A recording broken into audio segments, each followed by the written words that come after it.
Hi, welcome to the Silver Spleen. My name is Nicky Papa Balloon, and this is my review of Helios. Helios is the latest entry in the Hong Kong blockbuster genre. A stolen nuclear device is being sold in Hong Kong. The police, with help from intelligence agents from Korea and China, are doing everything they can to stop the sale and catch the people involved. Nick Cheung plays Chief Inspector Lee, head of the Counterterrorism Response Unit. Shawn is Inspector Fan, his subordinate. Jacky plays Dr. Sue, a physics professor. They're assisted by 3 Korean weapons experts, because the stolen nuclear device was apparently created from parts originating in both Koreas. No, really, that's what the movie says. All the documentation, stencils, and interfaces in and on the device are written in English. And it's named the DC-8, the DC standing for Davy Crockett, because Davy Crockett is apparently a big figure in Korean culture. You know what, let's face it, blockbusters from any country aren't supposed to withstand any kind of logical scrutiny, so there's no point in my doing it. But I will say, it's the major reason I don't watch many American movies.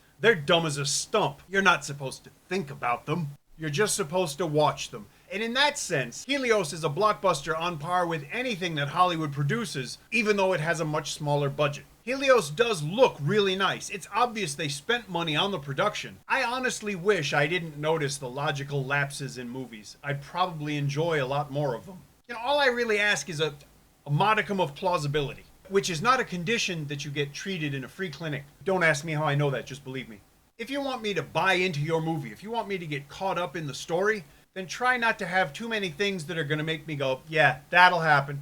You know, like a nuclear device made from parts from North and South Korea with an American name. It would have been more plausible if it had said property of Kirplakistan.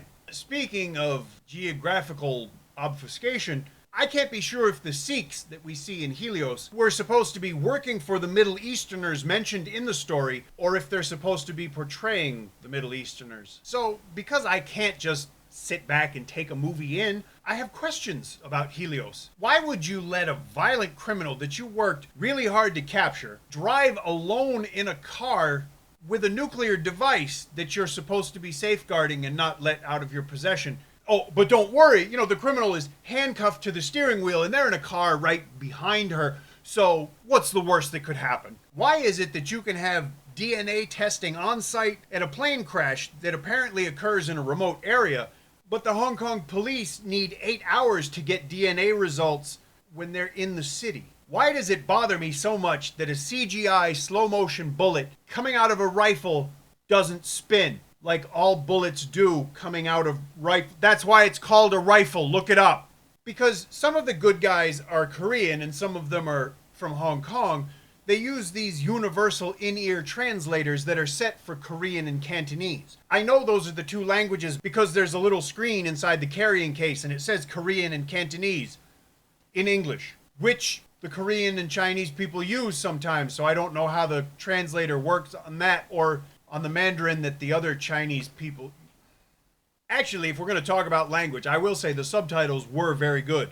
But some of the actors' English was bad enough that at times it should have been fixed just for fairness and clarity. If you've got bad information about something, you've been misinformed. So don't let the actor say, I was misformed. It's not right. Some of the English dialogue portrayed a very good knowledge of local custom. When Chang Chen says, rule number 1, no money, no box, I know exactly what he means. And not just because he's sitting in Chim Sa Choi. To be fair, there were some things that I did enjoy about Helios. In her action scenes, Janice Mann looked really beautiful. Most of the time she was believable. Her fight with Nick Cheung was well shot and she did really well in it. And I have to say, my absolute favorite part of the movie is what happens right after that fight gets broken up. I wanted to like Helios, and overall I can say that there are a lot of things to like about the movie. I was enjoying the way the movie was developing until the 3rd act. Maybe they ran out of ideas. I honestly couldn't tell if my inability to follow the story was because the script was written well enough to confuse me or was written badly enough to confuse me. But I do know this, the end of the movie features something so irritating that it used up whatever sympathy I had left. You'll know what I'm talking about if you watch the movie. And let me just say this about the message we're given at the end of that scene. I don't care. I didn't really enjoy Helios, even though I wanted to. Maybe you would enjoy it. It's a lot of fun to watch in a cinema because it's a big, loud, blockbuster kind of movie. But if you want to watch it, go see it in the cinema or wait till you can rent or buy it. Don't steal it. When it gets released to home video, I'll update the description with a link where you could buy it. If you enjoyed the review, please tell me. If you didn't enjoy it, tell me. If you enjoy the channel, please subscribe. Thanks for watching.